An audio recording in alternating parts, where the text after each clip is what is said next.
Hello there and welcome to The Value of Everything. I'm pleased to have Michael Acuña back after a long stint out, and I've also brought Benjamin Smith, a Anarcho-Syndicalist. So today we're going to be exploring the differences between council communism and Anarcho-Syndicalism. Also, obviously, there's a lot of connections between the two, and we'll just be going over a few general things which are going on in the world. So, welcome to the show. Thank you, Pleased to be Charles. All right, yes. I forgot to mention, but you two are both being recorded on the same channel, so I can't cut you both out when you talk over each other. So, I mean, you can talk over me anytime you like, and I can make that sound all right. But you two together, I can't avoid, unfortunately. But I think you two are quite well versed in allowing each other to speak anyway. We'll try not to get too excited. Yeah. Yeah, and thanks, Ben, for getting up so early in the morning as well. I forgot to mention that. It's a bit of a struggle sometimes. Are you usually an early riser anyway? No, but it's got that sense of adventure, like when you get up to go and catch an early flight when you're going away on holidays. So as a novelty, I really don't mind terribly much. Oh, good. Good stuff. All right, okay, so I had a recent conversation with you, Ben. Well, not so recent, but it seems recent to me because I recently edited it. Well, I noticed that obviously we went into a lot about Karl Marx and Marxism, and there was a lot of connections between you as well as you and Michael in terms of like the theory of like exploitation and things like that. So and we can go into that in a little bit of detail later, but I think we might as well just start off with the differences. You mentioned about the theory of revolution is one of the most poignant differences between council communism and Anarcho-Syndicalism. Am I correct there in saying that? Yes. Yeah, I think that's a definite one. Yeah, Ben, you have a little start first, and then I'll let Michael go after. Okay. Anarchism and council communism as a form of Marxism, they're Well, Ben, we lost you. the Ben, 1 sec. Ben. Michael, are you still there? Yeah, I'm still here. Did we lose him? Did he drop out? I think he dropped out, yeah.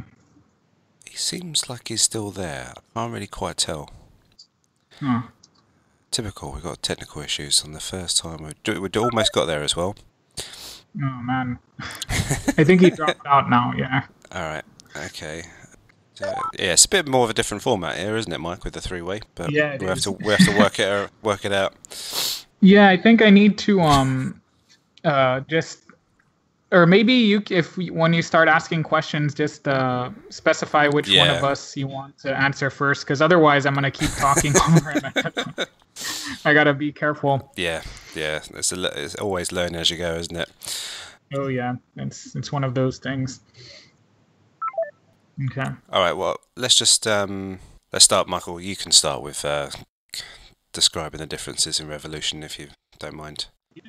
Well, I can't say for certainty without Benjamin first describing the theory of revolution he espouses, but I'll tell you where I diverge from syndicalism as I understand it in the past, because I used to be a proponent of it a few years ago. As I was telling him earlier, I used to be a member of the Industrial Workers of the World, which is a revolutionary Anarcho-Syndicalist industrial union. It started in the United States, and they have chapters around the world. And the basic model is that of trade unionism, as you would expect a conventional trade union where you're struggling over wages and employment conditions. However, it's applied across industries as opposed to specific firms. So as opposed to just having, say, a auto workers union or a steel workers union, it's applied across larger segments of the workforce. So everyone belongs to the same union. That's the theory. Right. And the union's aims are explicitly revolutionary. So even though the daily struggle concerns wages, ideally you're supposed to be moving in the direction of a transformation of society. Once you have enough workers involved in the union, and once you get to a certain size, then you can start transitioning into more revolutionary activity. I no longer believe that model is feasible. I think that the nature of the workforce itself is becoming unconducive to that model of organizing. Workplaces are smaller, jobs are more ephemeral. It's harder to organize in those terms. And furthermore, I think that the struggle over wages and work conditions is inherently reformist. And I also think that it's counterproductive. And I can explain why I think that later on. But for now, I'll just let Benjamin elaborate as to why he thinks the council formation is inferior to a syndicalist model. Ben, are you back? Yes, I am back. All right. I apologise about that. I think it was an issue at my end with the modem. Oh, no worries. Did you catch the tail end of what Michael was mentioning there by any chance? Very briefly, the end.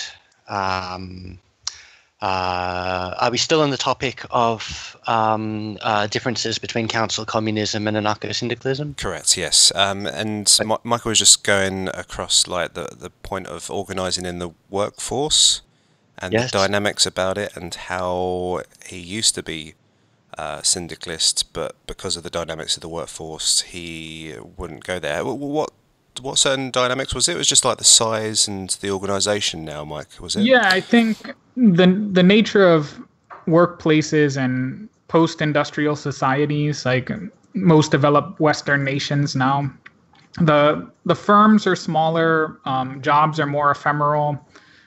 In countries like the United States, getting recognition from employers for your union can cost you your job. It's not a model that's tenable. And furthermore, just the aims of a union where you're struggling over wages and work conditions, I think lead to a more reformist mindset than a revolutionary mindset. I think it's, even if the stated aims of the union itself are revolutionary, I think the daily activity leads people in another direction. Okay, so Ben, before you respond to that about the actual workforce and organisation, can you just give your outline of why you're a syndicalist and not necessarily a council communist? Okay. Firstly, I'm an anarcho-syndicalist. The sort of society I would like to see come out of a revolution is anarchist in nature, which means that it is characterized by direct democracy in your workplace, in your local community, and wider patterns of organization achieved through federal structures. The reason I find the anarcho-syndicalist strategy to be attractive is that it's got two parts to it. Obviously, the long-term strategy is to build up organizations that are capable of carrying through a revolution, but also our way of building those organizations is to really militate, advance, and defend workers' rights today. Probably it's more expansive than just workers' rights, it's workers' interests. I also don't necessarily see the revolution as something which is nearer rather than further away in time. And I like the idea of achieving more immediate, at the moment, I mean, I don't want to say that our Anarcho-Syndicalist Federation in Australia is tremendously huge or anything. Anarchism was really smashed as a movement in the 30s and 40s, both by the fight against fascism in Europe and South America, and also it really didn't survive the capture by the communists of the state in Eastern Europe. But we do our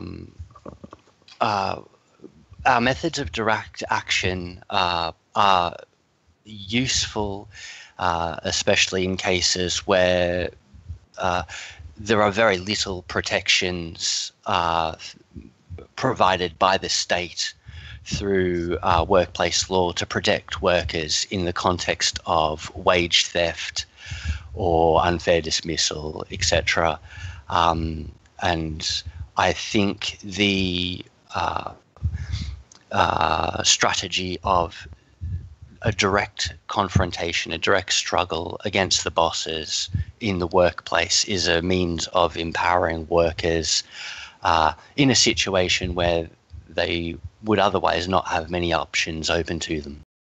Correct me if I'm wrong, Michael, but aren't you the same position there with in the terms of like taking over the workplace? Yeah, I mean, I think that in a revolutionary situation, workplace occupations and seizures are obviously critical, and they're indispensable to a revolution. But when it comes to what Benjamin was discussing, where he's talking about daily struggles in the workplace, struggling to attain higher wages, better working conditions, mitigating against unfair dismissals, typical trade union activism, I don't see that as really augmenting revolutionary consciousness in people. And in fact, I think that it can be counterproductive towards that end. And I know that that's going to sound kind of ironic and cruel, because I have some arguments that will sound bourgeois upon my articulation of them. But I think that they bring to bear on this question in a lot of ways. So let me just think where you're going on that one. Are you saying like, can I just butt in and suggest that? Look, I understand Michael's position. Yep. It is a feature we see repeated in any social movement, that the closer they get to having their ideals realized or their goal realized, you get an increase in complacency, and support for the movement paradoxically starts to bleed away the closer it gets to the goals. The response, I would say, from an anarcho-syndicalist perspective is that maintaining the desire for revolution really needs to be strongly cultivated within the belligerent attitudes of the union itself, and maintenance of its the desire for the revolutionary end. Right. If you don't mind me responding really quick. Sure.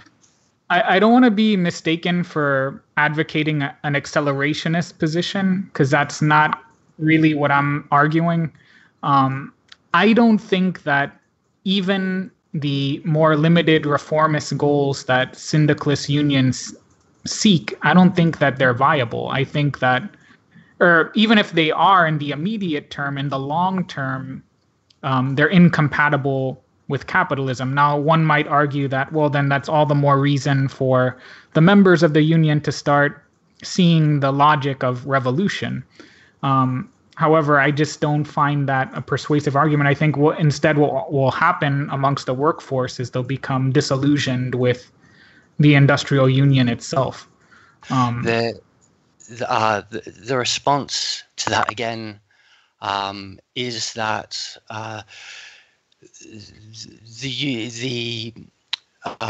by creating federations of unions and struggling in the workplace, one provides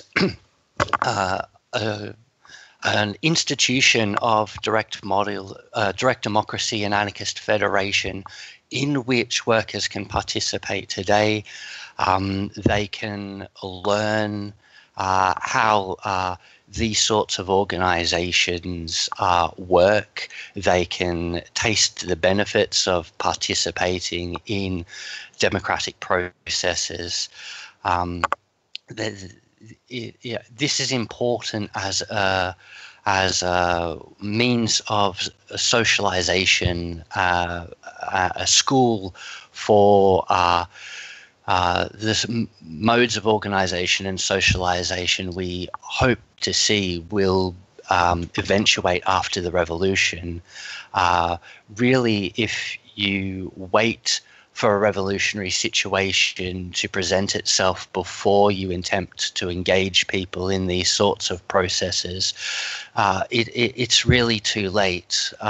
One of the reasons why anarcho-syndicalists propose this model is that the democratic culture of the organization itself needs to survive through a revolutionary situation without becoming deformed and becoming more authoritarian in its structure.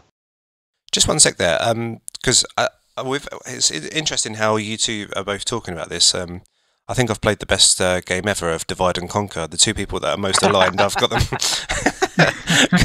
them straight away arguing with each other.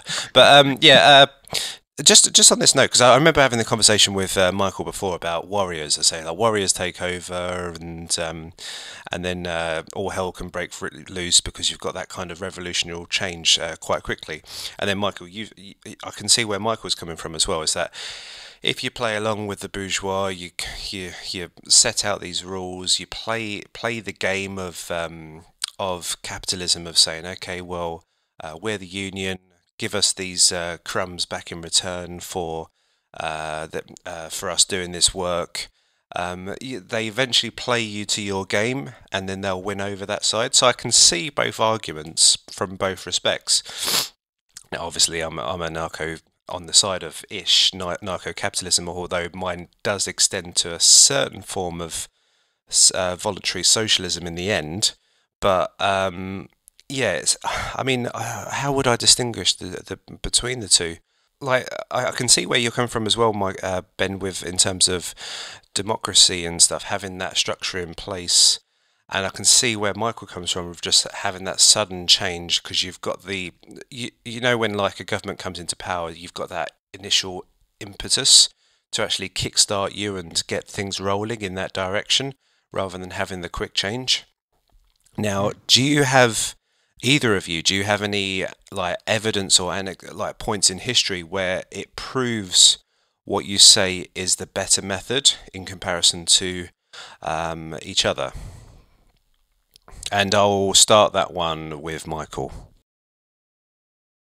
Well, before I answer that, I just want to say that I agree that prefigurative politics are important. I think it matters that workers today understand that it is feasible for them to collectively control and manage the means of production and the affairs of their daily life. They don't need a technocratic elite. They don't need a bourgeois class giving the orders.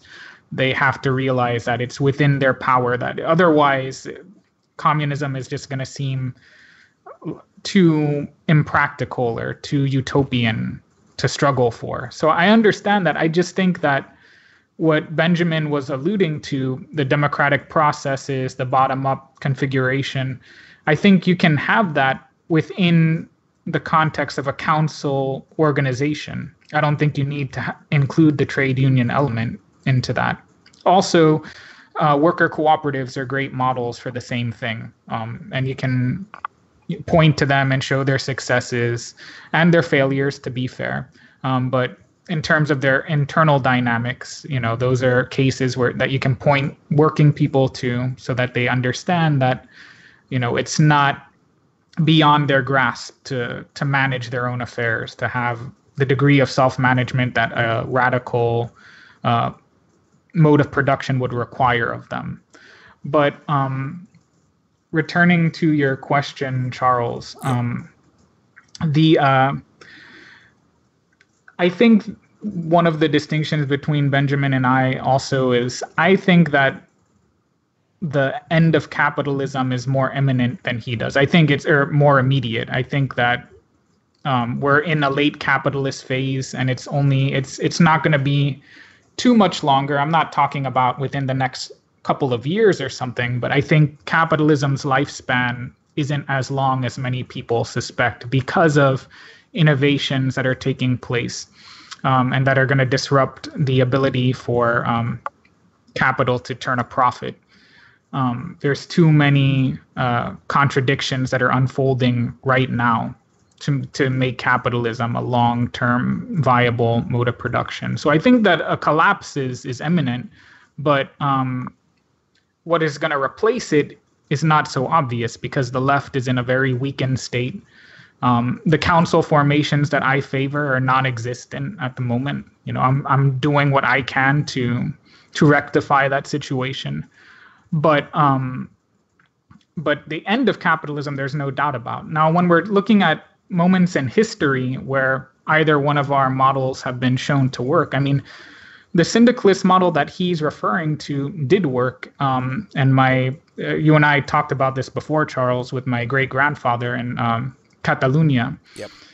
He was an anarchist. The CNT, FAI, they proved that the syndicalist formation could carry out a revolution. Now, eventually, the fascists overthrew the revolution, but I mean, they successfully organized it in the first place. So it can work. I think that at that moment in history, it was a viable option. But as I said, the dynamics of working life and post-industrial societies are different now. I think that, the large-scale factory model that syndicalism historically succeeded with is no longer evident in Western societies. Moreover, in Spain, it was a particularly volatile situation that the anarchists were able to capitalize on because there was the Second Republic that had formed, and it was easier to carry out a revolution under those circumstances. Other examples, the Paris Commune, there were facets of it that had a council orientation. The Bavarian Soviet Republic, that was an example of a council formation that was successful. The early revolution in the Soviet Union had councilist elements to it. So there's definitely historic episodes you could point to. But obviously, there are no communist countries in existence today. A lot of this is purely theoretical, but based upon my reading of current events and sociology, I think that the formation that I advocate is the most promising. But again, the inherent weaknesses in syndicalism, in my estimation, aren't related to its prefigurative elements, where its democratic formation or the values that it espouses. It's the trade union element itself that I think is problematic. Gotcha. Okay, so Ben, how do you sort out the situation of like the waterfront situation in Australia, that trade unionism where demands are too high, and can you give some examples of where this has actually worked quite well and has favoured an anarcho-syndicalist system? I don't think the demands are too high at all. If anything, they're not high enough. I think Michael's critique of labourism is valid for the mainstream unions. They create a situation where they are middlemen between the working class and the bosses, and in negotiating with the bosses on behalf of the workers, they say to the bosses, "Deal with me, I'll keep the workers in line," by eventually opting for a lower deal. One of the aims which anarcho-syndicalism seeks to achieve is to get rid of that element in which union officials act as middlemen, as representatives for the workers that they are attempting to negotiate for. And instead, what we prefer is for workers to organize and do it themselves. If you need to go and talk to the boss, everyone goes and talks to the boss. If this is 20 people squeezing into an office, go and do it.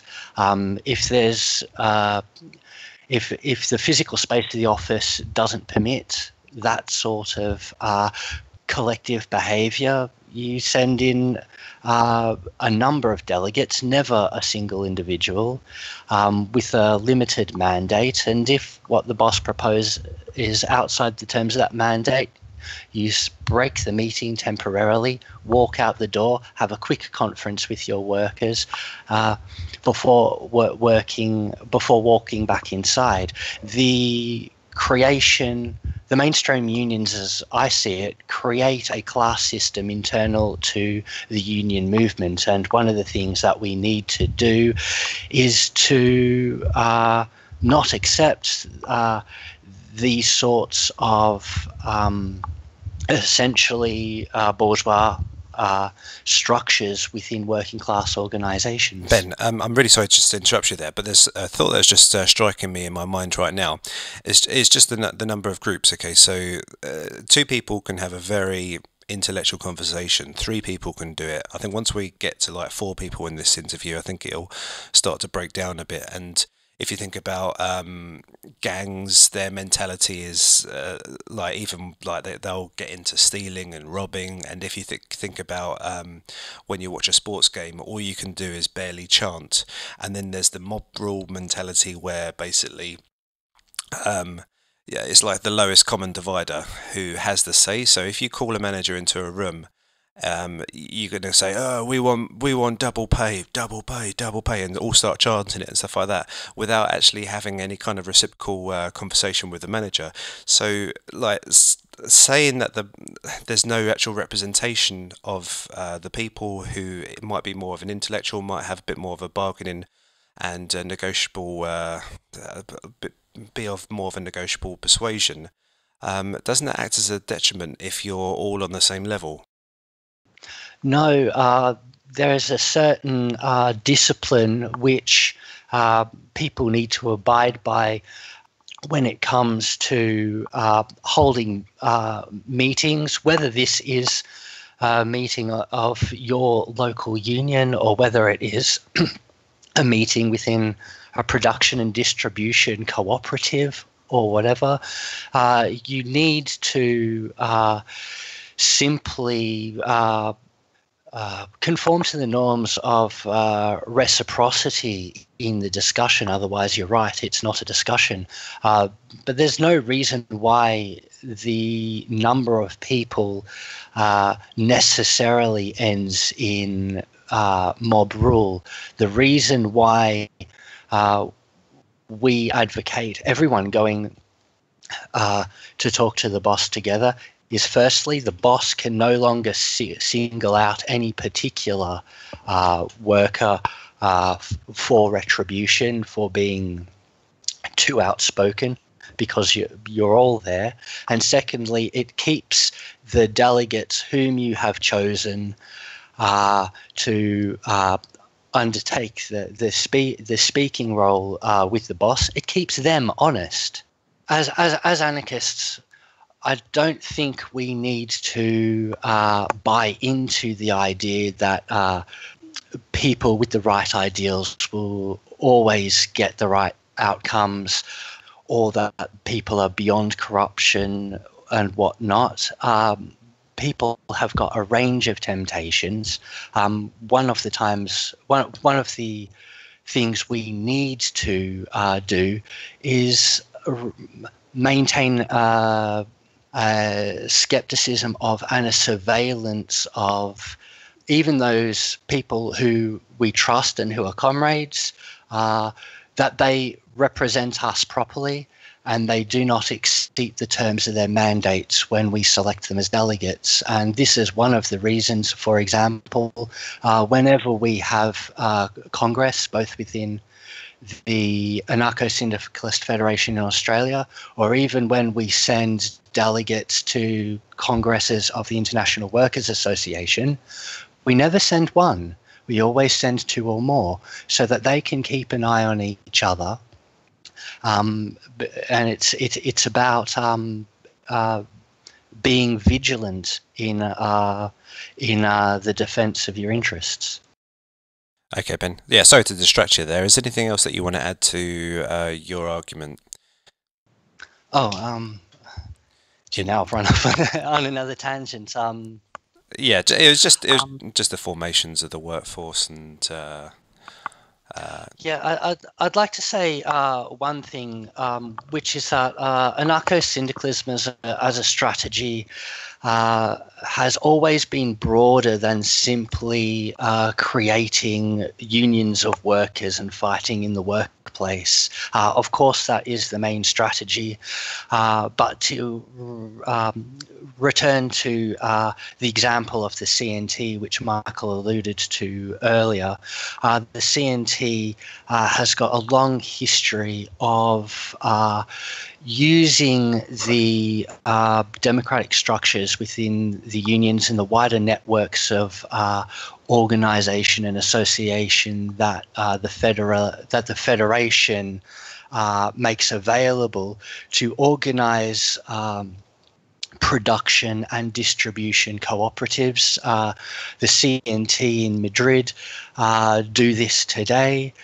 They've got farmland on the outside of the city, to which people who would like to participate in it work to tend to the land, grow vegetables, and then that is distributed primarily within the networks of the union, but it's not made simply to subserve the needs of the union.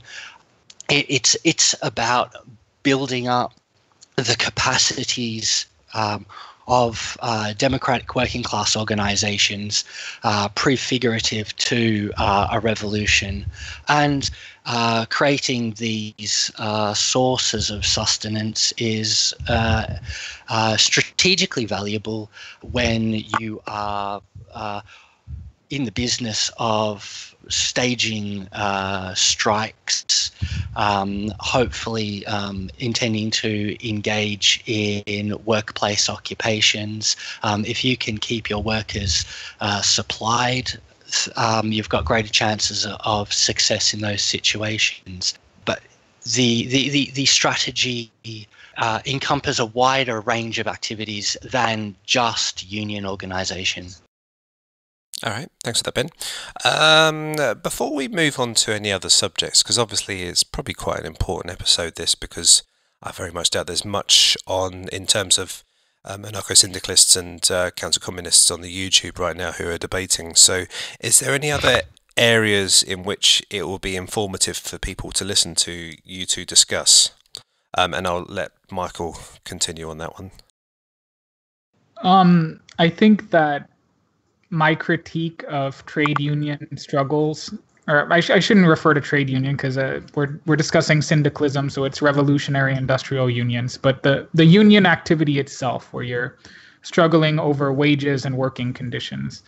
I would just conclude this by saying that the second you start negotiating on those terms about what's a fair wage, what are good working conditions, you're tacitly accepting that the organization you're functioning within itself is, in a sense, fair, that you can struggle and get a fair wage. Whereas and I know that Benjamin believes this too, the category of wage labor itself is inherently exploitative. I don't think there is such a thing as a fair wage, and to struggle over one gives people the wrong impression. And I know that part of the mission of a syndicalist union is to impart radical values to your members so that they understand that, well, in reality, this entire struggle that we're doing is we're functioning within an unjust institution. But I think the activity itself undermines that. It leads to a reformist consciousness that accepts the categories of labor and capital as being somehow legitimate. I also think that if we're going to analyze labor economics objectively, what does a union do? A union struggles to achieve the highest wages possible for its members. Now, if it should succeed in this endeavor, say through strike activity or negotiations, what happens is part of the profit that the firm accumulates has to be diverted further into labor. Now, this precipitates one of two things, or both simultaneously. Either the investors in the firm start investing elsewhere because their rate of return has fallen, which leads to unemployment, or the firm starts investing in capital goods and automation. That also leads to unemployment. That's going to leave members disillusioned because their jobs have become redundant or not viable. And this undermines people's satisfaction and belief in the union itself. And I know that sounds bourgeois, but I think that's how capitalism functions. As a Marxist, that's my reading of Capital.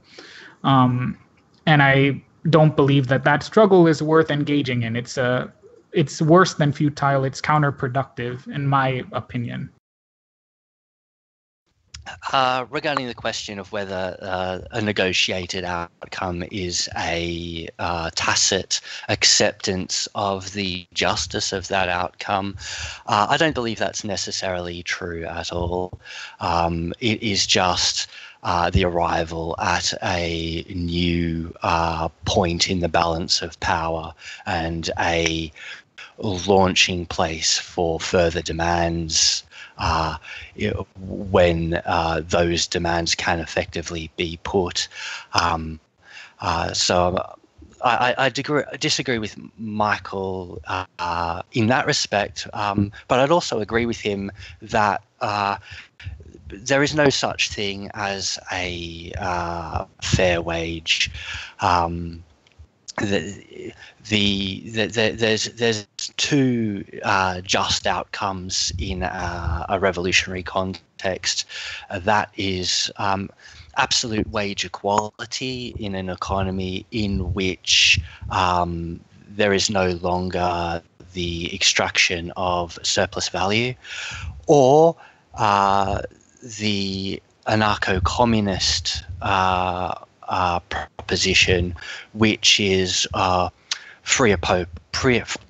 the total abandonment of wages in any form and free appropriation from communal stores. They are the only two outcomes which could possibly be just. I agree with Michael in that respect, that there can be no just wage within a capitalist economy. All right, okay, guys, I'm gonna take you on for a little spin now, because I'm continuously thinking about this one. I think I've raised it to you, Michael, in the past, but I'm thinking that in the future you're going to get the let's use your terms, the bourgeois having a very automated lifestyle. Let's just say like automated loaners, and they require almost no labour whatsoever. They can get the robotic machine to do all the produce the products for them, to take the garbage out, to pretty much and with this is alluded to a universal basic income as well, because they think that the majority of these very menial jobs, which pretty much is like most factory work and everything else, is going to be completely taken over by robotics, artificial intelligence, all of those things.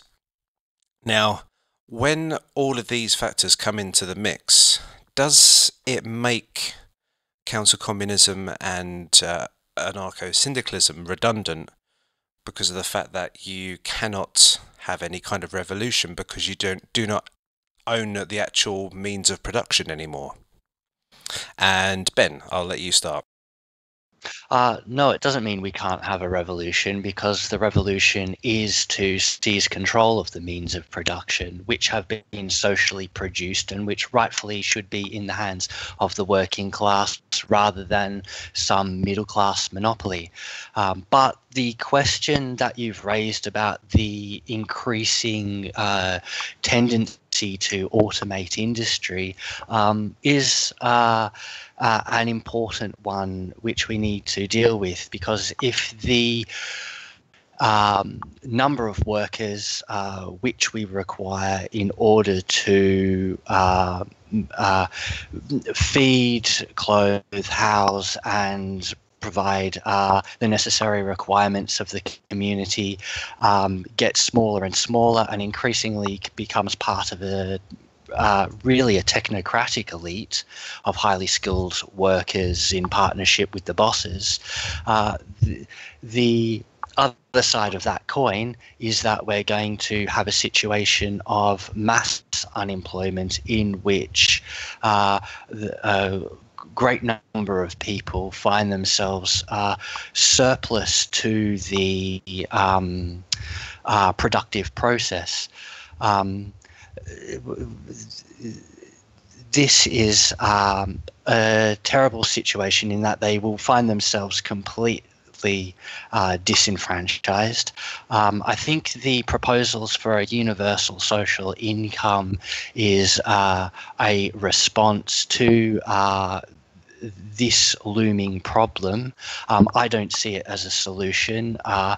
Socialism should not be conceived in terms of distribution of wealth. Socialism should be understood primarily in terms of democratic control over our communities and direct workers' self-management in the workplace.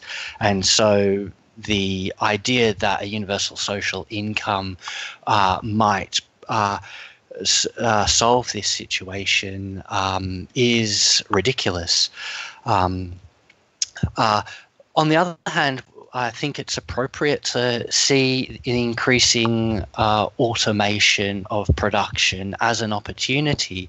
What we should be militating for as an outcome of this is a reduction of the working week so that we can bring more people into participation in the work process. As Oscar Wilde once said, man was made for better things than disturbing dust. And if machines can do the work for us and create conditions of leisure time, so long as that leisure time is able to be participated in fairly and equally by everyone in society, the automation of work processes is something that should not be feared. Okay, so Michael, the way I see it is, you know, the egg timer is sort of turned down and the sand's going down on it. Do you think there's like there's that moment now for Marxism where the time's running out and labour may become irrelevant? The way I would respond to the notion of universal basic income and full automation is I have to go back to value theory, unfortunately. and you and I touched on this in the past, as you had mentioned. Yeah.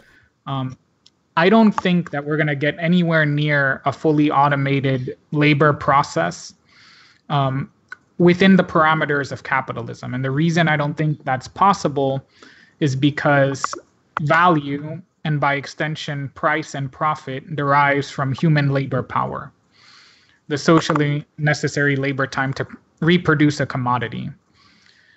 Once you start automating that process, the profitability in those industries starts declining. And as the profitability declines, you start running into the barrier of capital accumulation, reproduction, and then you have an economic crisis on your hands. So I don't think that we'll get close to that. And furthermore, if you look at where we currently are with, say, artificial intelligence, we can't even program a robot to successfully make a bed right now. I mean, there's a lot of interesting proposals and they're making progress, but any form of labor that requires basic human functioning or intelligence, it's still very rudimentary in terms of what they can accomplish right now. I would, on the side note though, Mike, there is some very scary stuff of how good it is becoming. I've seen in terms of, I know it's not anything that special, but I've seen it play games and it outclasses humans. I know that there's the computer is better at chess now than humans, but that's a very rudimentary sort of format. I've seen it do art. I've seen it compose music. So, and obviously, if robotics can be programmed to do anything, but obviously the cost of adheres there to be some kind of personal maid inside your house right now. But I have seen some leaps forward in terms of AI, and if we look at Syria as well, there's certain areas where it is quite relevant and it's getting quite good at the moment. But yeah, on your side, I do agree that it hasn't quite.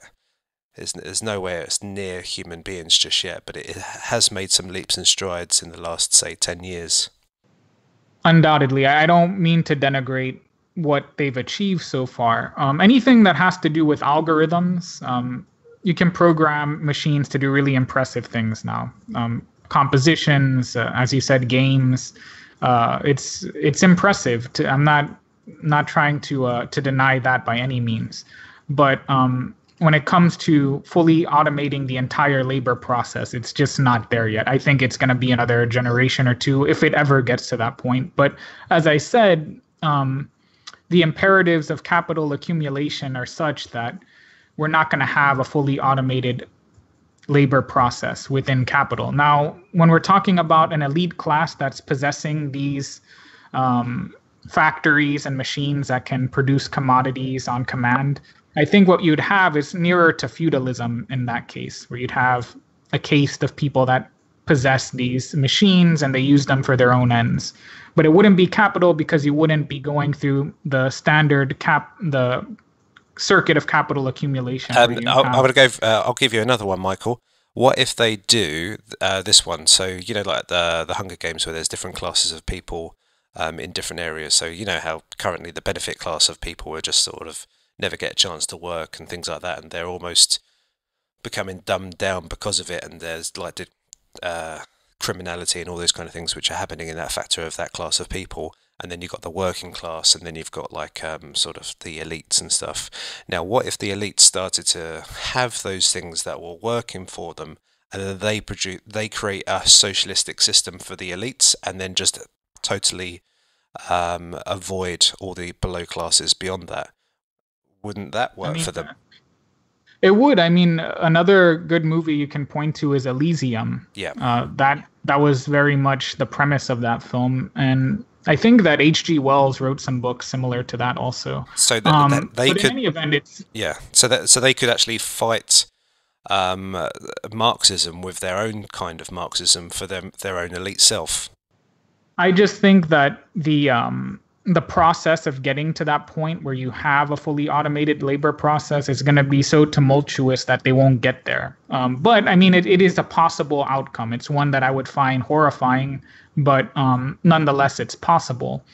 when it comes to the universal basic income, I have two objections to it in terms of mitigating the chaos that would follow from an automated labor process. One of them has to do with the fact, as I mentioned previously, that the means by which one would have the revenue to redistribute would be drying up because profitability would be declining. So there wouldn't be any revenue to redistribute to the masses who are rendered redundant. Yeah.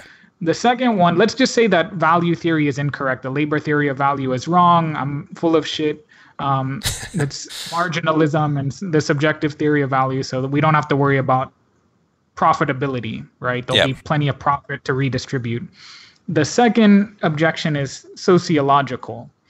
So what happens is, as you have a surplus population that is no longer capable of contributing to the labor process, and they don't make goods or services, they just sort of exist and vegetate.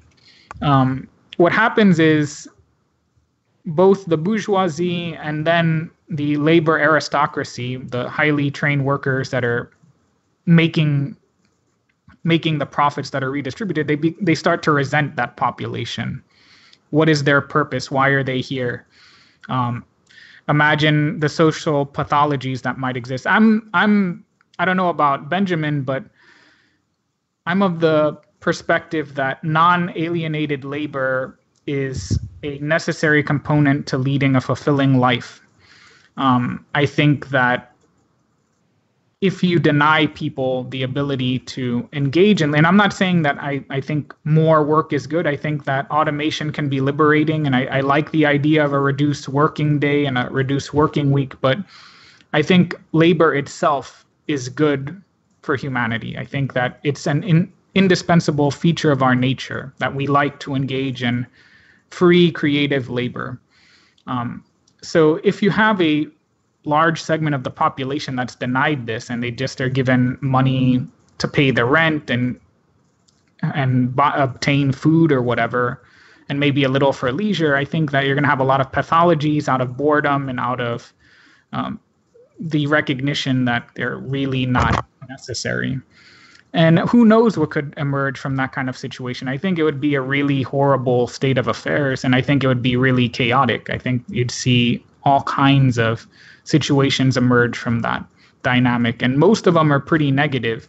So I don't think that the UBI is going to do anything to redress that potential fallout. Yeah, and so let me give you another another idea of how the landscape could actually lay out eventually in the future as well. And I can see the same scenario happening again. So the means of production, so like harvesting food and all the core things that we need for our survival, that becomes basically automated. However, because of the redistribution of wealth, the market means that we all go into, I don't know, arts, or we become YouTube stars and we do all these kind of things. Even in that circumstance, potentially you could say the elites have core controls on the populace. Now, depending if they still love all of these artists and YouTube stars and everything like that, they may keep them. But at the same time,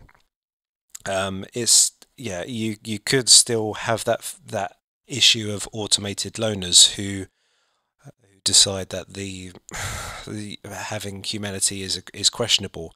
But yeah, I mean, I do side with you in a lot of sense that a sense of community, humans for all their faults, are much better to spend your time with than just sit in front of a computer and stuff. So I do agree with you there. Ben, do you have anything else to add to that, where I'm coming from there? Yeah. I don't think we'll ever achieve a total mechanization of the labor process, at least in terms of unskilled labor. But the machines, the robots, they're always going to need to be serviced. But there are things that humans are just more adapted to. However, this isn't to say that mechanization and the automation of work processes cannot go a very long way. In Australia, and I imagine in other parts of the world, with the advent of magnetic tickets and more recently smart card technology, we've seen the disappearance of conductors from our trains and trams. More recently, and actually quite frighteningly, last time I went through the airport to go overseas, I discovered that much of passport control here in Australia has been fully automated with the use of visual recognition technology. Like Minority Report, isn't it? Yeah, it's frightening. Yeah. But so there will always be a working class. It's more of a question of what proportion of the working population those people make up, and of course the great strategic value of the unemployed for the capitalist class is that they put downward pressure on wages, and this is an issue which in the increase of mechanization holds in Australia, as I imagine in other parts of the world, we are seeing an attack on the wages and conditions which unions had fought for, won and enjoyed in the past. And this is partly a function of the increasing automation of things. We see this in fruit picking. Increasingly, fruit are harvested from trees using mechanical means, and the harvesting of wheat, etc., has been done by combine harvesters for decades. The true value of a universal social income, as far as the middle class is concerned, is that it maintains markets in the context of a declining working class population. Those markets, I think they realise quite correctly, need to be maintained if they're going to sell their product. And I think that is the true motivation behind proposals for a universal social income. But addressing the labour theory of value, on the one hand, the labour theory of value is intrinsically plausible from a philosophical perspective. The artifacts of the work process, whether it's products themselves or indeed the machines that make the products, or even the machines that make the machines that make the products, they are all the outcome of human labour. And I think Marx said something terribly profound when he described the nightmare of modernity as the subjection of living labour to becoming slaves in the maintenance of dead labour, dead labour being labour ossified within the artefacts of the productive process, the machines that the working class were servicing, whether this was 19th century London or Manchester or Liverpool, with the advent of steam technology and the steam loom, in which people worked 12 or 14 hours a day, 16 days a week. It was literally nightmarish. But I'm not sure that despite this intrinsic plausibility for the idea that value emerges from the labour process, I'm not sure that it can be sustained, that it is the exclusive source of value in society. We do value things which are external to work processes. We do value clean air, clean water. We should value more wilderness environments, etc. I think the attempt to reduce these sorts of things to a monetary value is utterly barbaric. It's interesting that Stephen Keen, for example, who is a critic of the labour theory of value, he still maintains an idea that capitalism functions through the extraction of surplus value through the exploitation of workers.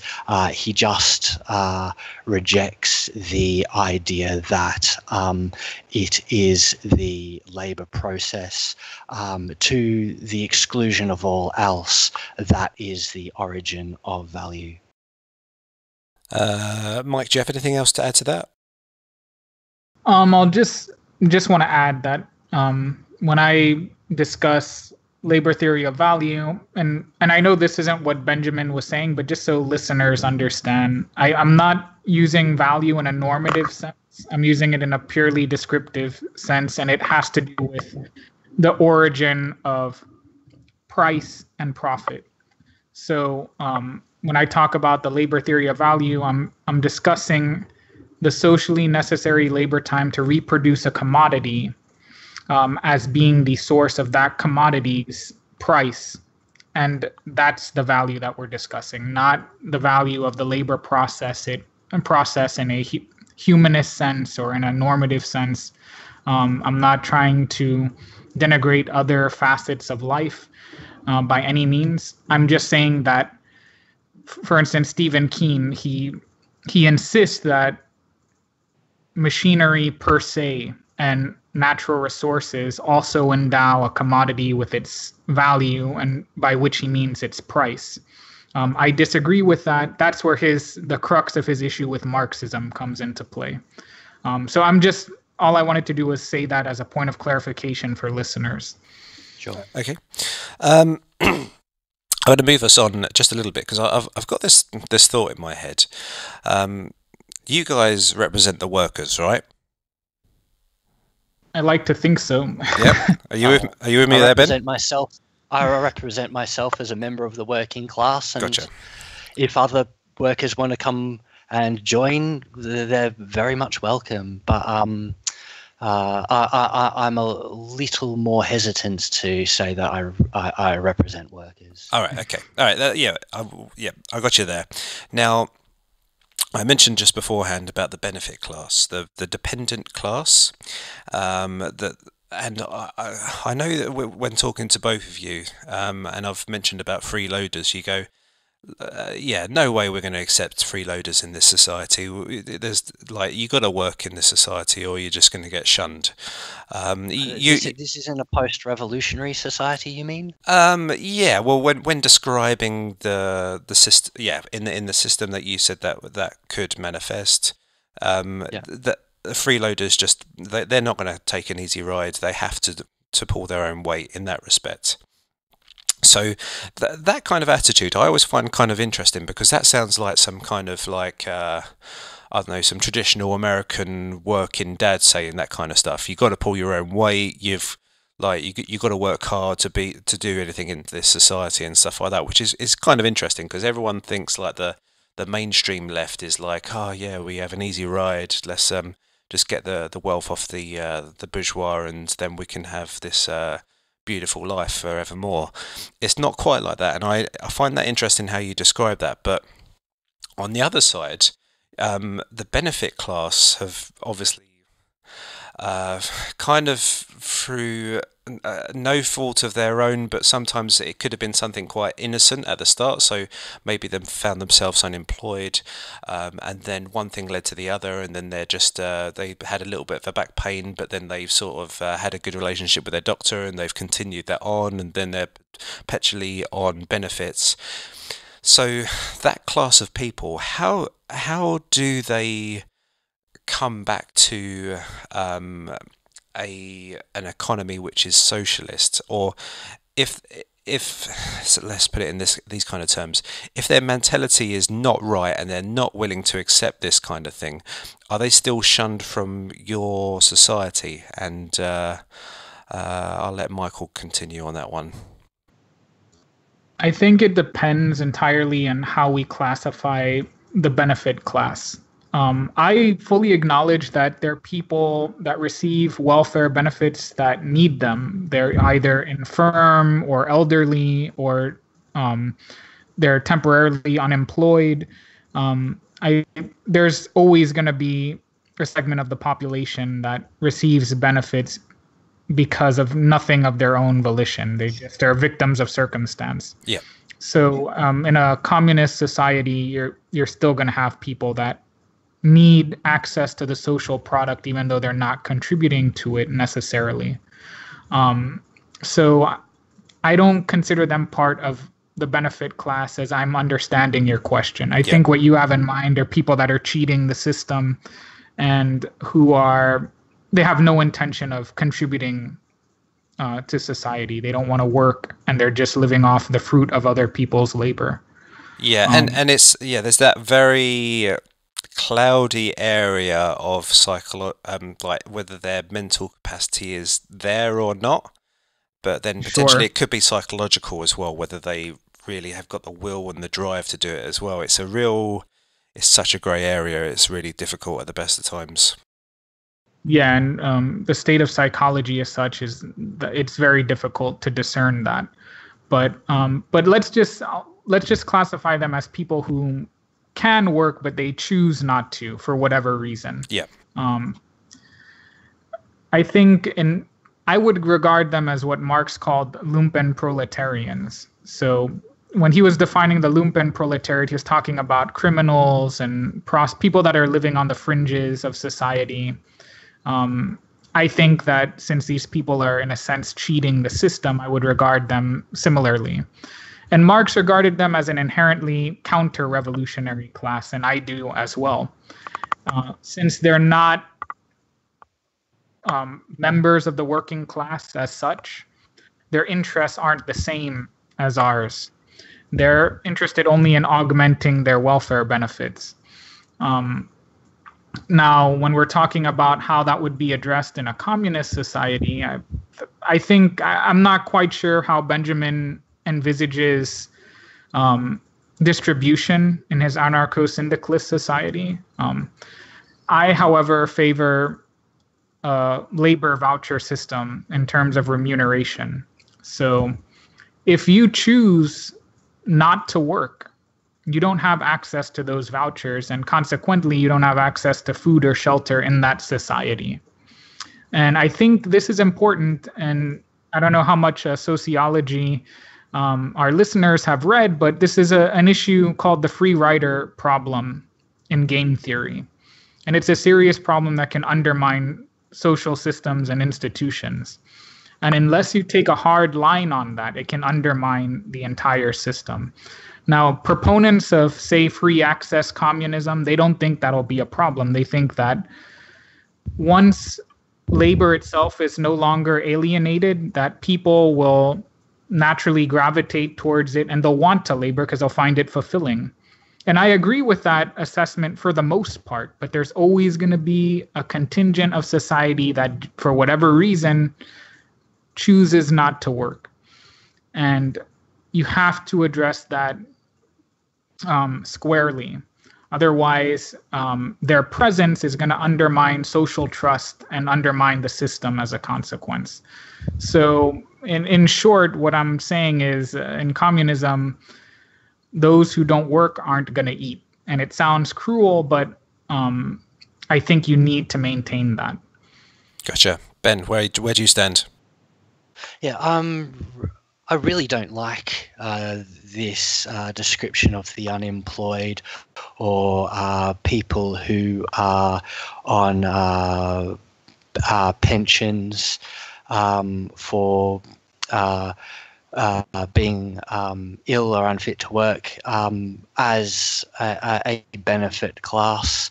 They're unemployed workers. there are some of them who are faced by the inability to find work, become dispirited and give up.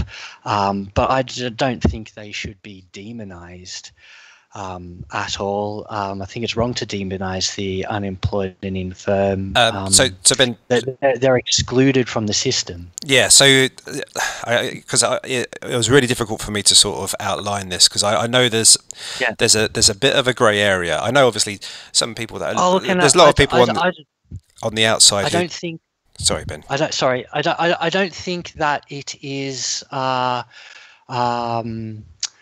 Look, it's no judgment on you, because I understand that this is the way that people are talked, and you did use the example of the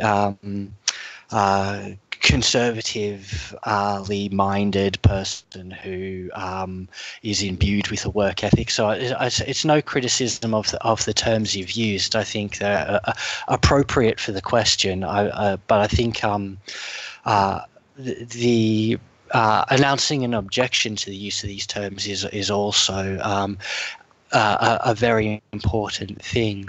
Well, just regarding so probably benefit class isn't probably the most appropriate term to use. Probably more like the person who's gaming the system, the person who actually unravels all the social models that have tried to happen in the past, and then all the freeloaders come along. I'm really trying to outline those kind of people. Sure.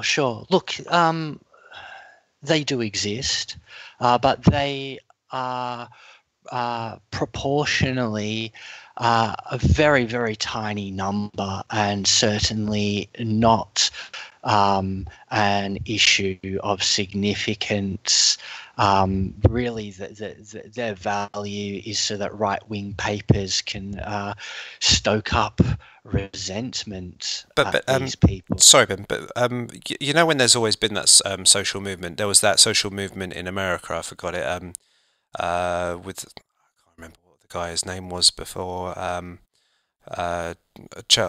Charles somebody else. I forgot his name. Robert Owen. Robert Owen. Yeah. So he did all these little social movements in America, and he did it twice actually. And each time that he did it, he wrote a lot of stories about it, but generally it always came down to the fact that the freeloaders, the criminal aspects of society, actually unravelled the entire system. Even though, like, in some ways, the actual community and the actual culture of the people still kind of remain to be quite nice, and it's happened it's continued on for a lot of generations.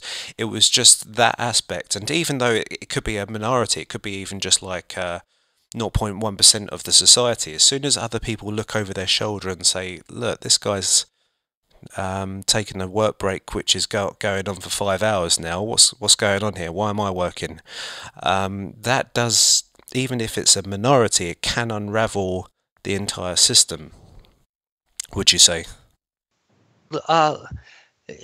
Yes and no. The viability of the system, whatever system one has in place, is really predicated on the will of the people to keep and maintain that system.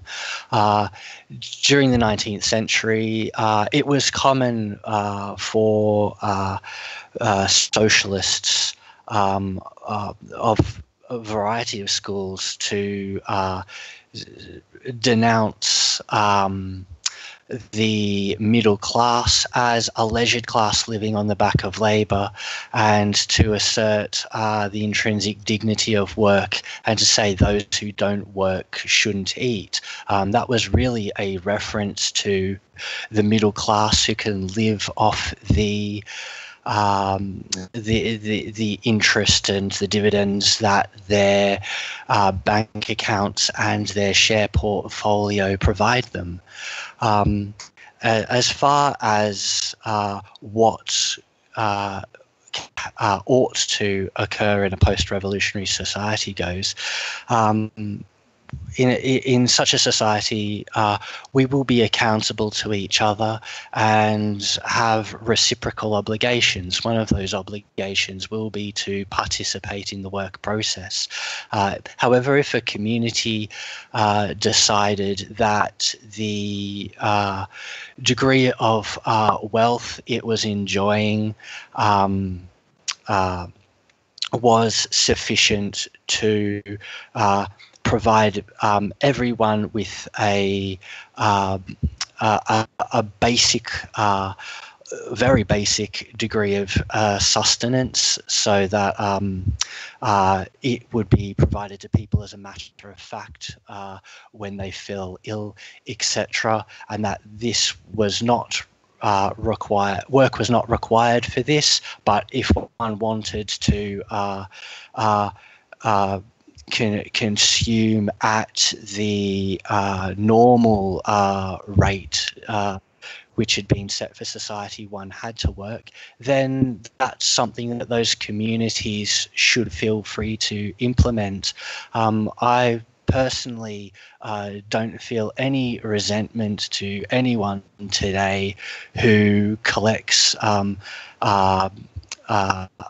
dole and decides to live a very frugal life and spend their days surfing, if that's what appeals to them. We should be looking to produce societies of wealth, and it would be great to be able to facilitate a minimum level of subsistence for people who don't want to work. But for any society that is faced with much more meagre provisions, it would be immoral to allow people to escape devoting what is due to the common subsistence of us all. Yeah, I understand what you're saying. There's a way of calibrating your life according to the work you want to do and the amount of leisure time that you have. But let's just say I come along and I want to game the system. I want to get maximum return and I want to do the minimalist kind of work. What kind of punishment or penalty comes down on me for that? Well, no, the community in which you participate as a member has got no obligation to feed you if you are not contributing to the maintenance of that community. It's as simple as that. All right. Okay. So, all right. Cool. Yeah. I guess we. I think it's pretty much the same then in both scenarios. If the person's gaming the system on purpose, then the social system would just basically shun that person after a while. Is that agreed from both sides? Yeah. Okay. Cool. Yeah. Yeah. All right. So, guys, are you familiar with Bad Mouse Productions? No. On YouTube. I am. Yeah, I've watched a lot of his videos. Yeah. Yeah, do you like it? Yeah, I do. He emailed me. Actually, I just was checking some of my old emails and he asked me a question. I had written a paper on the cultural Marxism conspiracy theory. And evidently he read it and he was asking me some questions. I haven't gotten back to him yet, but I like his channel a lot. Obviously, I more familiarize myself more so on the capitalist side. So there's tons more prominent capitalists or anarcho-capitalists or minarchist capitalists on YouTube.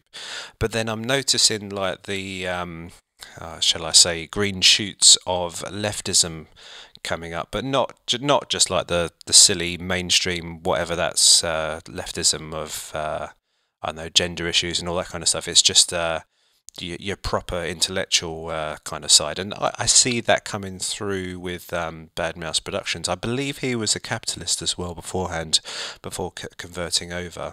I've noticed there's some other ones as well. Which is interesting. Why do you think, I mean, do you think it's just the way that I'm viewing the world and who I'm looking out for that seems to be materializing, or do you think that that's a phenomenon? The alt-right has already been there for ages and only now the left is starting to, or the real left is starting to appear? I think that's part of it. One has to appreciate, though, the resources that the right has at its disposal. So you have not necessarily the alt-right, because they've always been sort of on the fringes, and I know they have a really big internet presence. That's a result of online forums that they go on, and those really got popular over the last few years, and then it sort of bled into YouTube and other social media. But when it comes to other channels, right-wing channels like Prager University, for instance, there's a lot of right-wing think tanks and institutions that channel money that billionaires endow them with, and they put them into little projects like these. And some of them are very sophisticated and well-produced. Prager University is a good example. For a long time, the last couple of years, I've been discussing doing something similar to Prager University, but for communist notions, trying to spread that through social media. The left, historically and to this day, is notoriously bad at seizing the means of communication that are available. Like, there's a lot of left-wing, radical leftists, political parties and organizations that still produce printed newspapers. Yeah, it's like that, isn't it? Yeah. People read those. Yeah, like, and their websites are horrible. Like, they haven't really reached out and tried to take advantage of contemporary social media.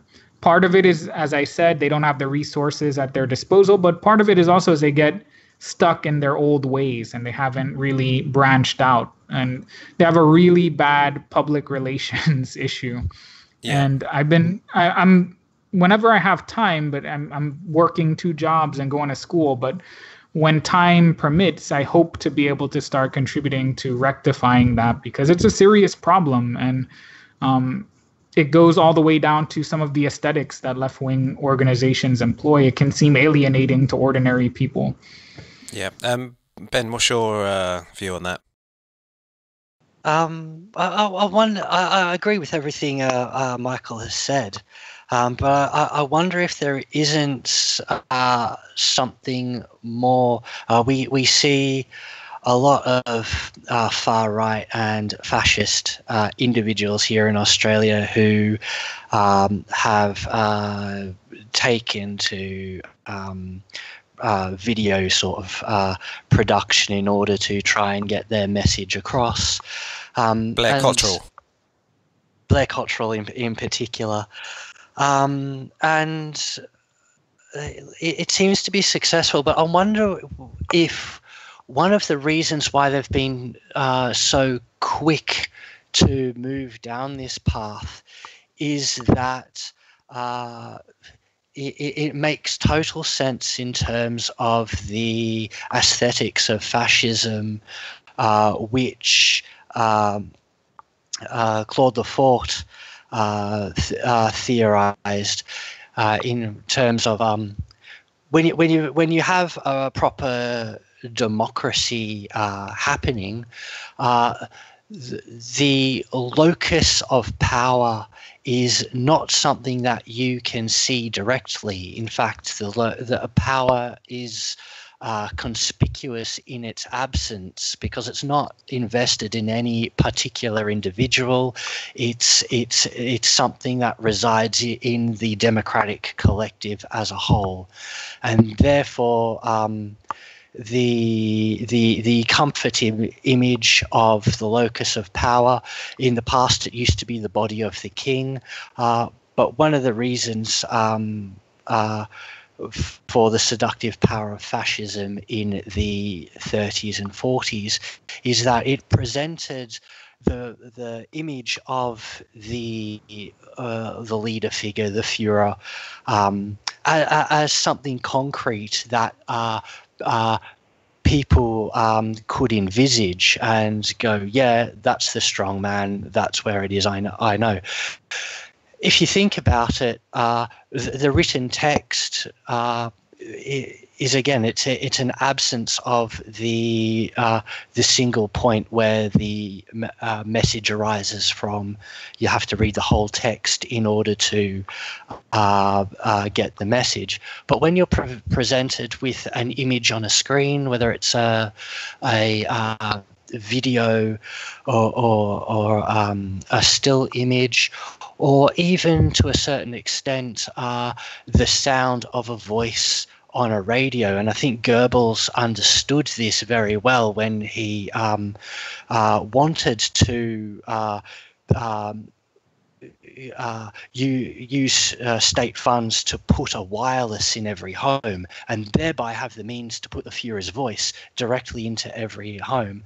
I think he understood something intrinsically about when people are feeling anxious about the world, the fact that you can locate an image of power, a point of truth in the embodiment of an image of someone on a screen, that has a certain value. And the far right, with their what is often an incoherent, ludicrous kind of message, nonetheless understands this, because they need some other anchor in order to get people to understand their ideas. And so the very fact of putting someone on a screen who pretends to this kind of leadership position is a default mode of engaging with the wider public. I always think that where you see all these like screaming fans with their pop idol, and it's almost like some kind of like superstar Jesus worshipping that's going on. And I always feel that those people that are screaming and stuff like that, they must think of how lowly they are to be that way in comparison to these stars. And stardom culture and how people worship these people is just got more prevalent in society, where I don't know, like when I was a young kid in the UK, it wasn't quite like that. And British society has got a bit of an attitude of knocking down stars as well, which I like. Everyone's not as great as what you think they are, but do you think society has gone in that direction where we're worshipping our idols, and we the more you worship your idols, the more low and subservient that you are, and the less you think of yourself? Oh, look, I'm not sure that it's experienced by those people in that way, in being part of the audience, in being a fan. They feel that they are participating in the moment. And while these sorts of singing contests and whatnot are a salient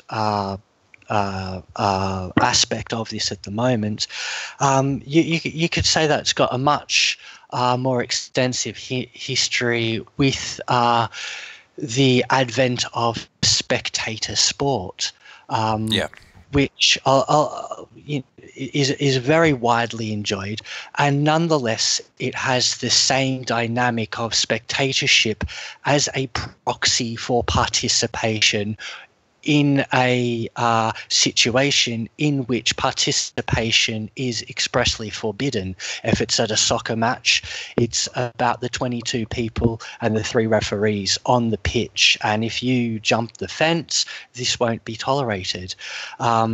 This spectatorship as a proxy for participation is problematic.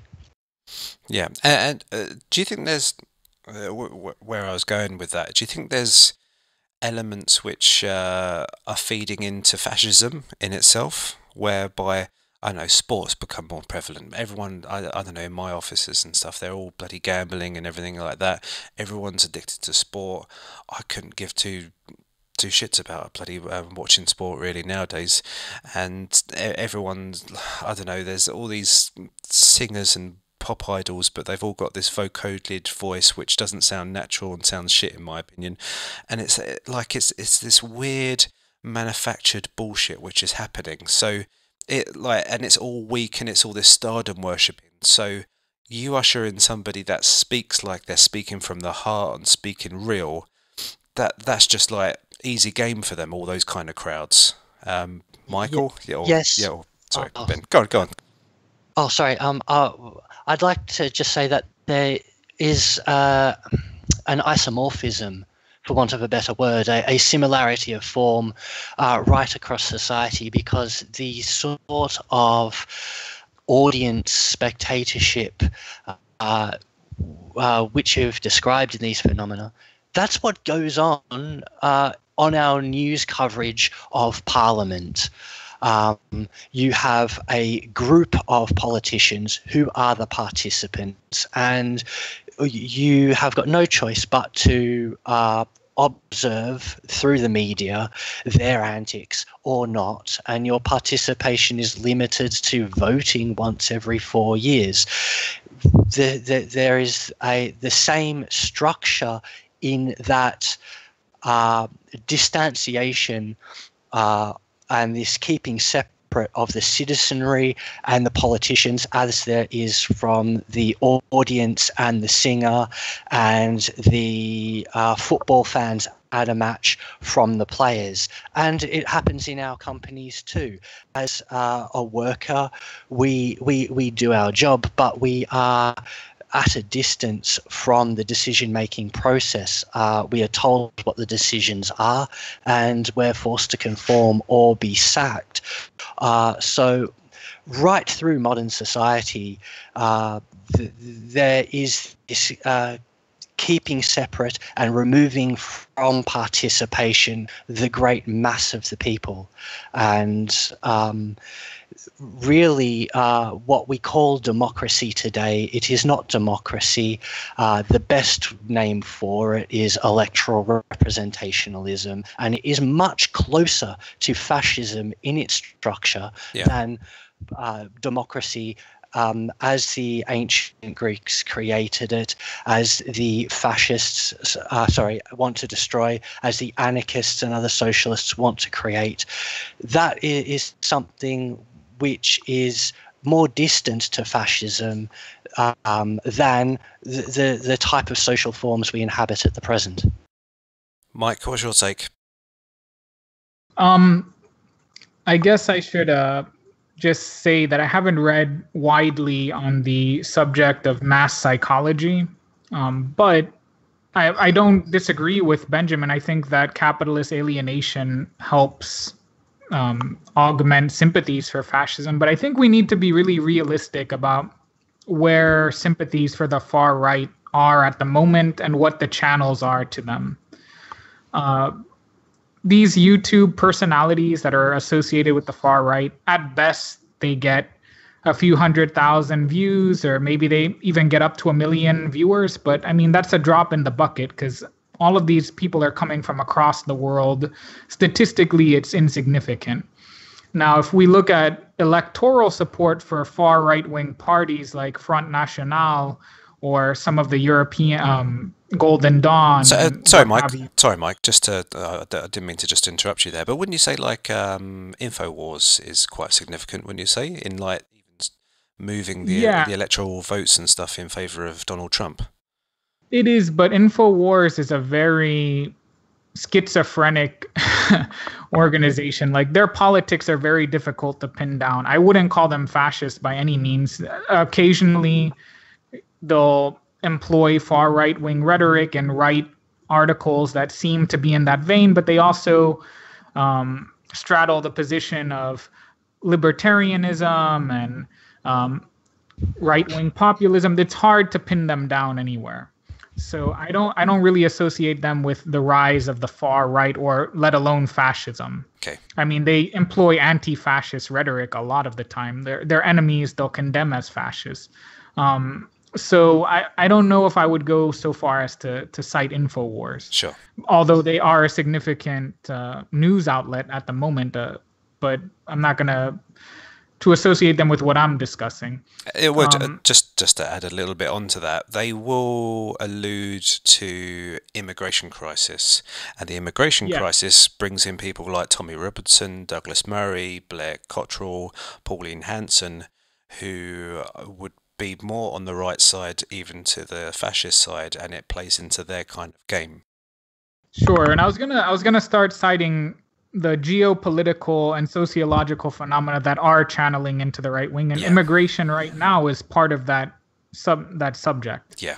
So, because of the geopolitical situation where we have a refugee crisis on our hands, we have an ongoing issue with immigration in the United States on our southern border. When you combine those two things with the economic precarity that the masses are suffering through right now, that's a perfect recipe for right-wing and fascist sympathies to start being ignited, as it were. That has more to do with the rise of Front National and the ascendancy of UKIP a few years ago. Donald Trump, I still wouldn't regard them as fascist per se, because I employ that term very pedantically. But I mean, if we're going to talk about fascistic sympathies and what have you, we can't deny the context here. It transcends just bourgeois alienation and the hierarchical institutions of capitalist society. It has to do a lot with the momentum of the times right now. And when you have large populations of people that are having a difficult time making ends meet, and in addition to that, there's terrorism and there's mass immigration.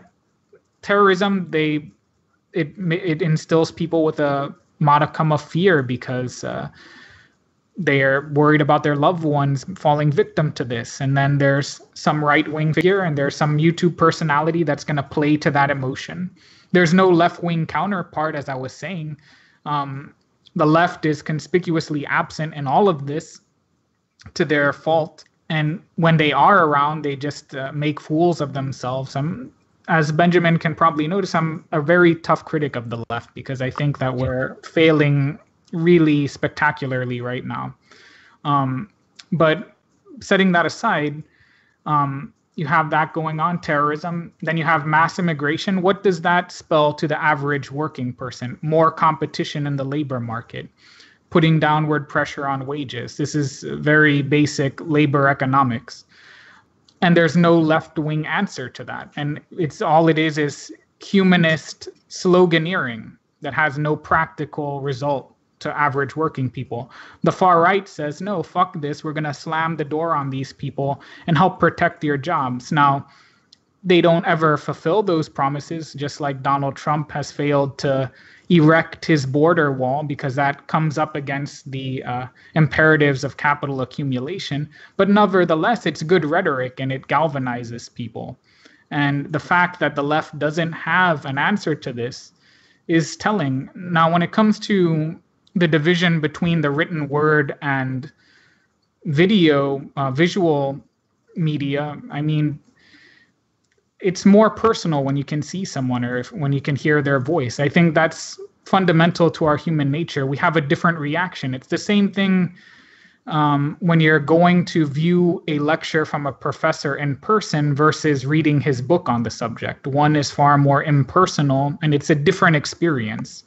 Now, that can be either good or bad in its consequences, but we live in an era where visual and audio media have a lot more currency than the written word does in the general population. And if the left is absent in that, we're just leaving ourselves vulnerable to the right taking advantage of the moment. I think sometimes that's where I stand. I think sometimes the left is like, I don't know, but I think the elitist left is more represented in the mainstream. And like, have you heard of things like Antifa and stuff, anti-fascist groups? And they're like a violent group that will fight fascism wherever they stand and stuff.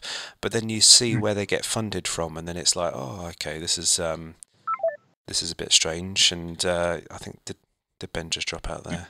Yeah, I think he dropped out. Yeah. I hope I didn't anger him. Yeah, he must be part of Antifa. He'll come back. Yeah, he'll be back. Yes. No, I know what you're talking about, though. Yeah. So there's those elements.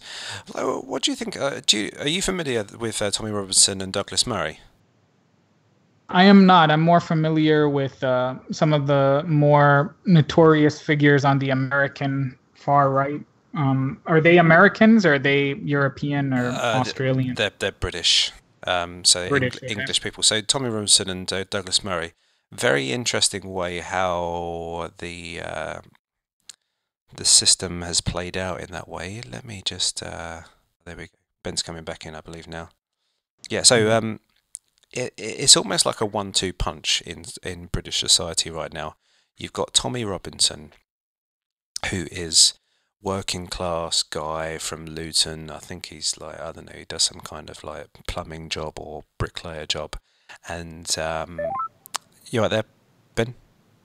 Hello. Yep. Yeah, no worries. I apologise, I just dropped out there. That's all right, mate. We was just going on to Tommy Robinson and Douglas Murray. Are you familiar with those people? No. The last thing I heard you said was talking about Antifa and where they get their money from. And then it cut out. I would just like to say that having moved in those circles, I know of no one or any of these anti-fascist movements being funded in that way. They are very much grassroots and just made up by people who understand that fascism needs to have some sort of physical opposition and counter presence on the streets. Interesting. Okay. Yeah, so I'd be skeptical of any idea that they are a front for other interests. This is not my experience. But Antifa would be more of a violent group in general, wouldn't you say? Not necessarily, no. But generally, they tend to be people who identify with anarchist politics. Anarchists are self-authorizing in terms of their collectives, and they don't necessarily subscribe to pacifism. The far right also an intrinsically violent they don't take prisoners either. and you cannot sit down and have a polite exchange of views with these people. They need to be confronted, they need to be challenged, and often that means participating in a physical counter presence whenever the far right mobilize on the streets. And I would be inclined to defend very strongly the sort of activities that Antifa and other anti-fascist groups participate in. All right. Well, I don't know whether I'm some big softy or anything like that, but I don't see a necessary point of fighting or like. 'Cause, look, fascists. What you can do? You're gonna go up to a fascist and they're gonna like shout off to you. It's gonna be that sort of football mentality of chanting and then fighting and that kind of thing. I can't see anything that constructive in that in the best of times. Mike, where do you stand on that kind of thing with Antifa? Do you think there needs to be some kind of violent representation of the left, or do you think that it's not quite necessary? Well, I can't speak to Benjamin's experience with Antifa, but I know how they behave in the United States. I've got a lot of contact with them, and I'm a very strong critic of theirs. And I think what they're doing right now is highly counterproductive. What the practical result of their activism is turning the far right into martyrs for freedom of speech. And that's one of the most detestable things somebody could do right now, because their hypervigilance and their insistence upon regulating what's proper discourse on college campuses or where have you, is eliciting a very negative reaction among the general population. And to the extent they explicitly identify as members of the left, it makes us all look bad. Because unlike them, I do believe in the freedom of expression and speech. And I'm not a pacifist by any means. If you meet violence with violence, but what you don't do is close down talks from people who say things you find in poor taste or objectionable in some sense. I mean, a lot of these people whom they boycott and protest and attack, okay, they hold detestable views. Are they all fascists? No, they're not. Some of them are racist liberals or racist libertarians. Some of them are fascists. But the second you start assaulting them or denying them a platform to speak, all it does is, as I said, turn them into martyrs, and it makes people curious as to what they have to say. And I find that counterproductive again. And I have no allegiance to Antifa. I think that, again, I'm not saying that pacifism is the correct approach, but when you employ violence is when violence is being aggressed against you or people whom you care about. Yeah. The working class, oppressed segments of the population, what have you. Yeah, then you meet violence with violence. What you don't do is shut down speech and then precipitate violence, because that just is too easy to turn against you. But let me play devil's advocate here. The fascists, in general, they will take a very sort of harsh tone in general. They'll have this rally. They'll say the might of the state and the might of the culture that they behold, or even the race that they behold, is important, and that can create disconnections in society. People can feel outraged and feel like society is crumbling behind them. Don't you meet that kind of representation with it? Like, say, have that kind of force, fight fire with fire. Doesn't it need to be stopped? Because eventually, I guess the argument would be is that you let them take the microphone. What's next? They're going to take more. They're going to have more rallies. You don't let them take too much of the airwaves, or they'll get out of control. So this is to quell their movement. Well, what's ironic is that fascists don't have any sympathy to freedom of speech. These days, the far right is able to take up the mantle of free speech, and they're doing so cynically and insincerely, but they understand that the general population does believe in freedom of expression. And what Antifa and similar groups have done is give them the benefit of being able to persuasively take up that position.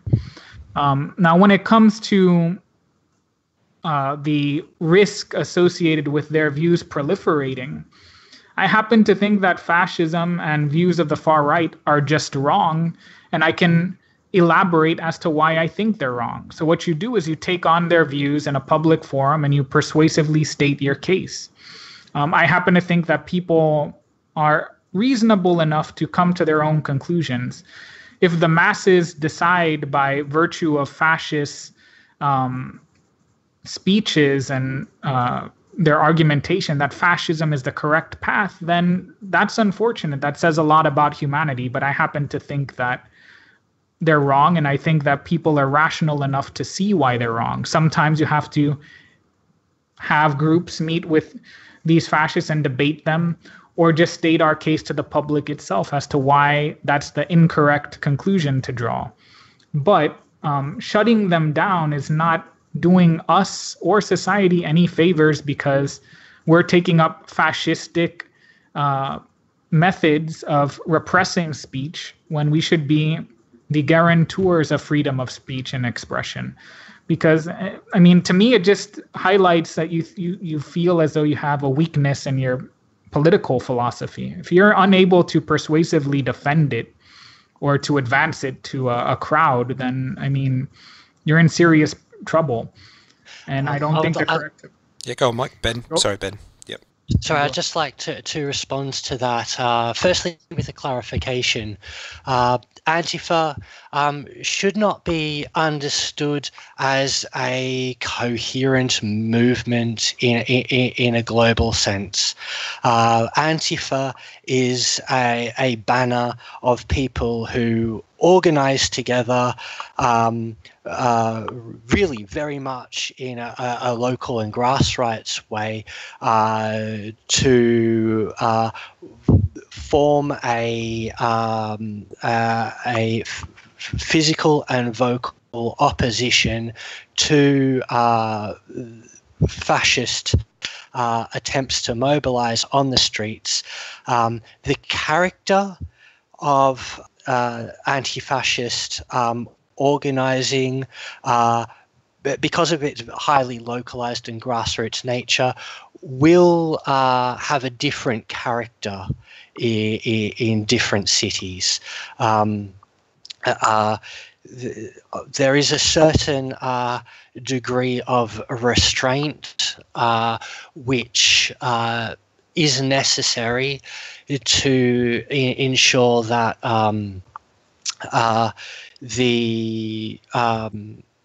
that anti-fascists are mobilizing for in ways which are going to be productive, and that means being very focused on the type of fascist demonstration on the streets that you're going to respond to. I've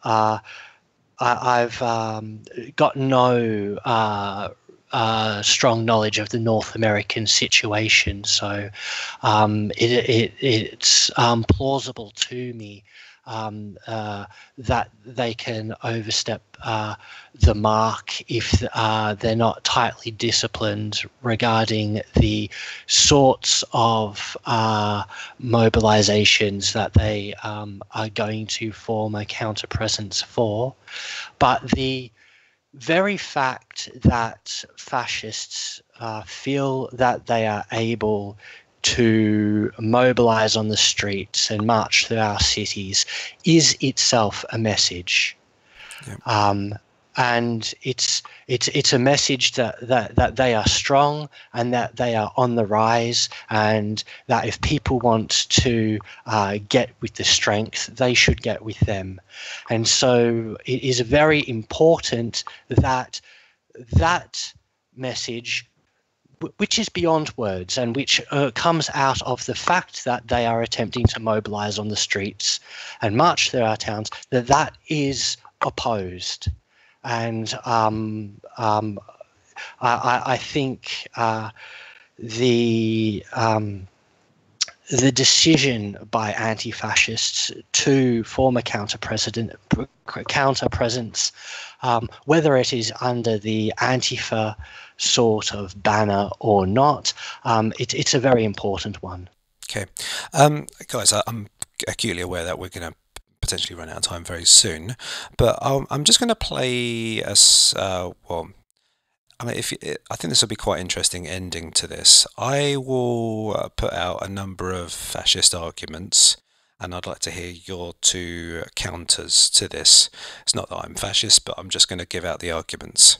So, Western society, our tradition right now, how we're speaking right now, is a fact of our culture. This wouldn't exist in a lot of other cultures. It is a tradition that has been created over time, and currently that is under attack. There has been there's been a massive push on immigration, which is non-Western immigration into Europe, into Australia, into America. And that is breaking down the fundamentals of our society, our cultural unity, the things that we believe in, our freedom of speech. And really, we are losing our identity of who we are. We cannot be strong as a unit. The corporate elites are taking over society and washing us away. Now, you could argue even further that there is this elitism which is pushing us into this corner of being a totally disconnected society where we have no cultural unity whatsoever, and that is disintegrating us so that we are divided and conquered.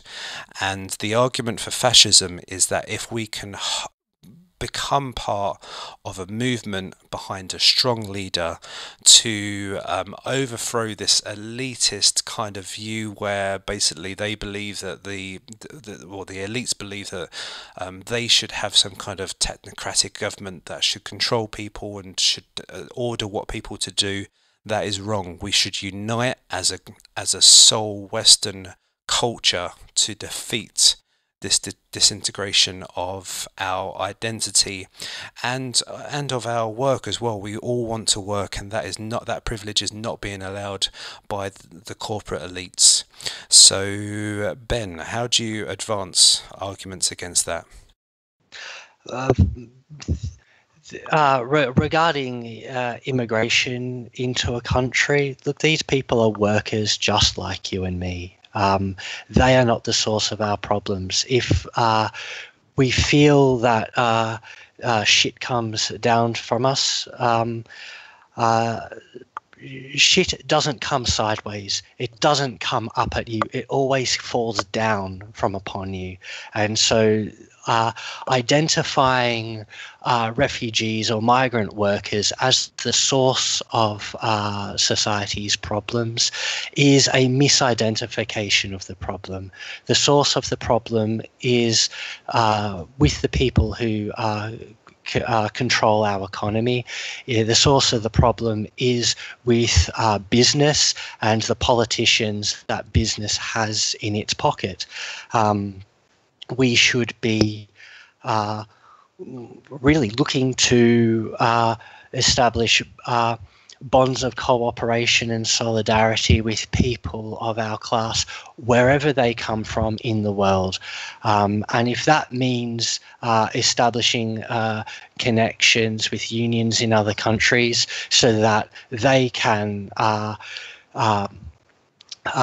create better life circumstances in those countries, then that is what we should be doing. One of the reasons why we have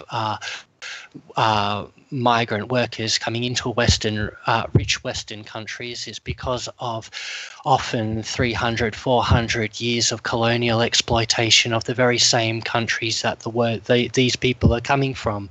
The blood and sweat of the labor of these peoples has contributed to our own wealth in these countries.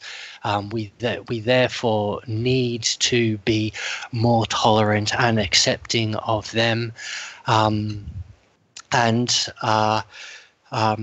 identify where the real source of trouble is in our society. And that source of trouble is that people feel a lack of power. They don't have control over the decisions that affect them. And we need to create organizations in which we are able to control so that we can capture that power in the name of freedom, equality, and solidarity. Thanks, Ben. And Michael, how do you counter those fascist arguments? Speaking for myself, I do value Western civilization and our culture. I think that it's one of the most impressive feats in human history to have achieved the Enlightenment and have built such a impressive edifice around those ideas. Having said that, no culture is devoid of contributions from other cultures. It's always an amalgamation. So even Western society, we're taking aspects from previous civilizations that existed in disparate geographies. So every culture it's not unique to a people, it's always a synthesis of other previous and disparate cultures. So it's important to bear that in mind when we discuss culture. When it comes to the issue of mass immigration, what is the catalyst of it? The catalyst is capital wanting to inflate the size of the labor market to drive down wages. It's very simple. That's always been the catalyst. So if you have an issue with immigration, then you have an issue with capitalism as such. I don't fault immigrants for wanting to better their lot in life, but in capitalism, it's a zero-sum game. So they're gaining, and then the national proletariat is facing some sort of loss in that.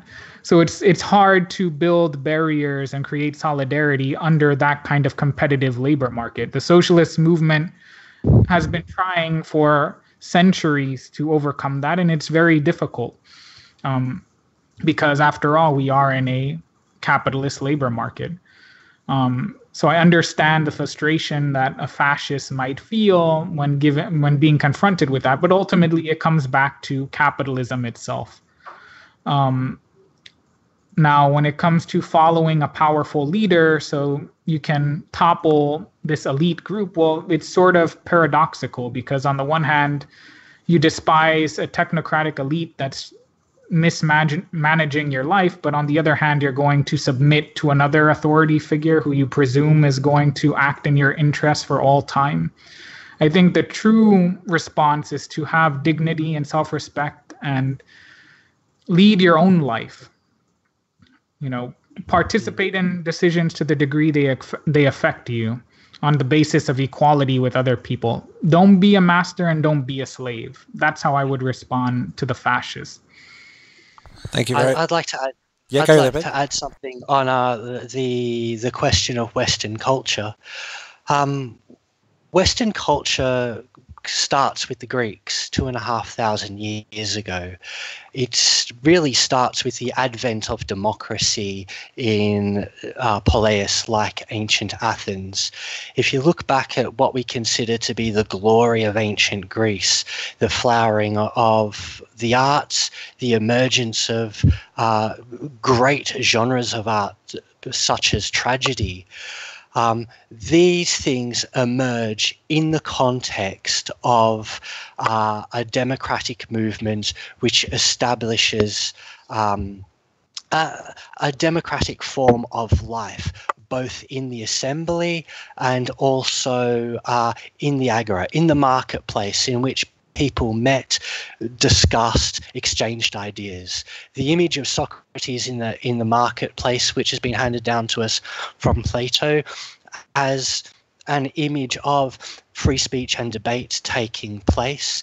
If this is core to what is at the heart of Western values, we must also acknowledge that despite the good that exists in the Renaissance and in the Enlightenment of the 18th century, we have turned our back on the central enabling factor for that greatness of ancient Greece and the Western tradition, which is a culture of participatory democracy.